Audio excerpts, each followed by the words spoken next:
On your marks. Dėmesio. Set. Apie Pildyk Spurto turnyro finalą Kaune šie vaikai svajojo visą pusmetį. Į pirmasis atrankos kovas lapkričio mėnesį stojo 4005-6 klasių moksleivių. Į finalą pateko vos kelios dešimtys jaunųjų sportininkų. 17 komandų iš įvairių Lietuvos mokyklų. Aktyviau! Visi jie varžėsi tokiose rungtyse, kaip šuoliai į tolį, sprinto estafetė, kimštinio kamuolio metimas klūpant ir per galvą.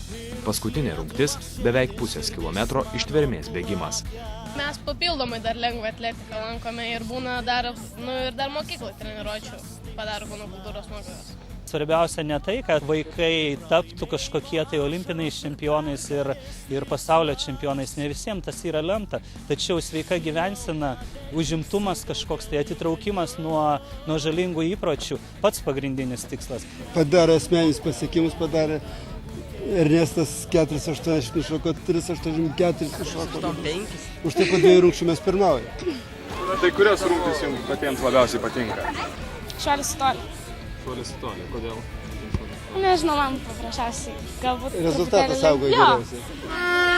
Ir Kėdainių Aušros mokyklos komanda pergalės iš rankų jau nepaleido.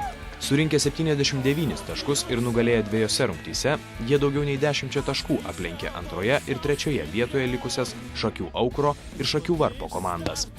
Geriausios pusfinalio ir finalo komandos be rėmėjų prizų gavo ir kvietimus stebėti Europos lengvosios atletikos čempionato iki 23 metų varžybas, kurios jau Liepos vidury įvyks Kaune.